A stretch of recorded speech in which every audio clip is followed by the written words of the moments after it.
it going, movie? We're back again with another review, and this is going to be for the 2021 movie Cherry, and this is directed by the Russo Brothers and stars Tom Holland and Ciara.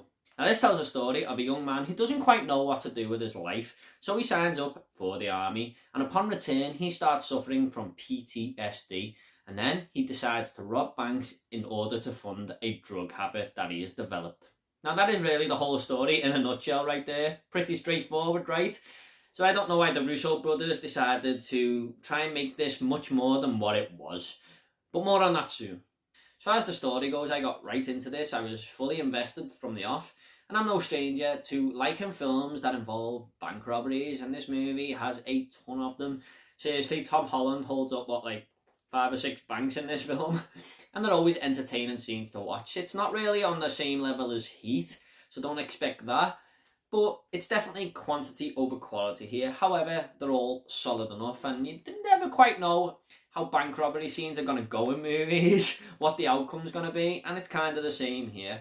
However, it wasn't just that done it for me. There was a lot of other interesting things happening throughout this movie. Now, this movie is definitely broke up into 3 acts. I mean, a lot of films are, but you can really pinpoint where this happens. The first act is Tom Holland basically showing you what he's up to in his life, meeting a young lady and stuff. The second act is a big army segment where he's going to war and stuff like that.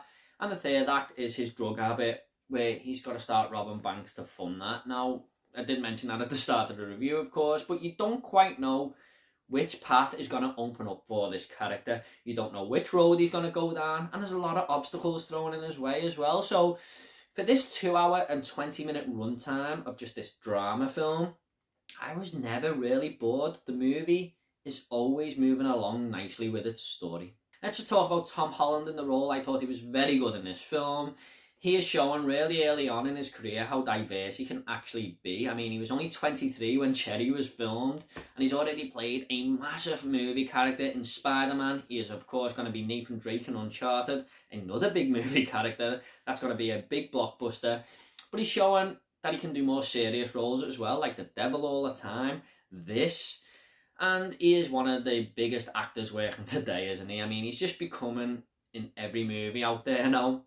And he is definitely more wanted by more directors these days.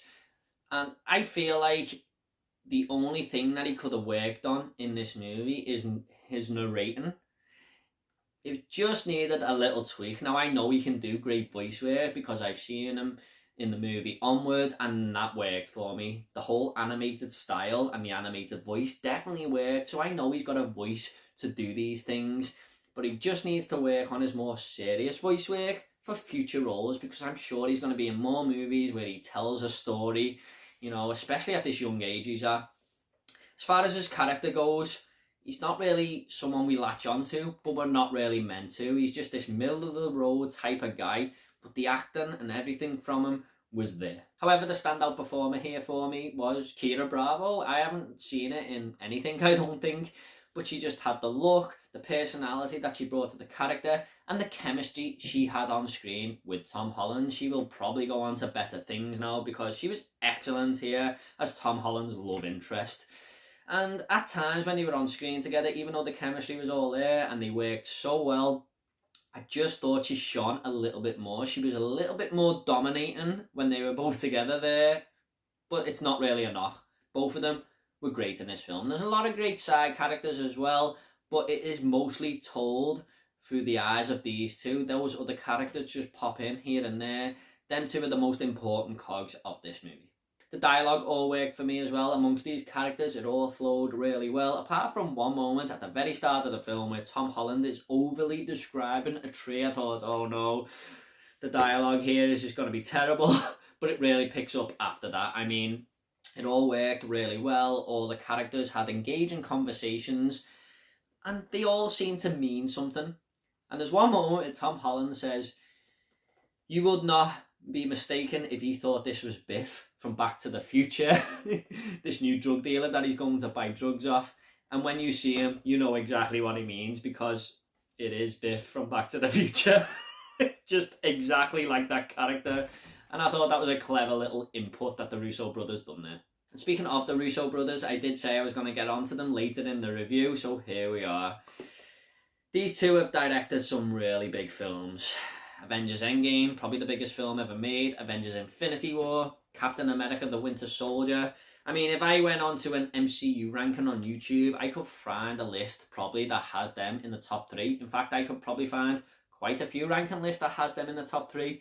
And it just felt like these two were on top of the world here, and they said, let's show everyone how great we really are. And it kind of needed one of them to turn to the other and just say, let's hold off a little bit here. Now, what I am trying to say here is that the filmmaking felt very self-indulgent. I mean, I've got no problem with directors trying new things here and there, but my God, this was just way over the top. It was every single scene. They threw something in there that wasn't needed, and I'm not joking. I mean, every single scene. A few examples of this is where Tom Holland walks into a bank and speaks to the cashier. Now, he's not robbing it at this point, he just wants to go and ask her a question, but she is totally blanked out, like a true crime program where you see a witness who is totally blanked out, they don't want to show their face.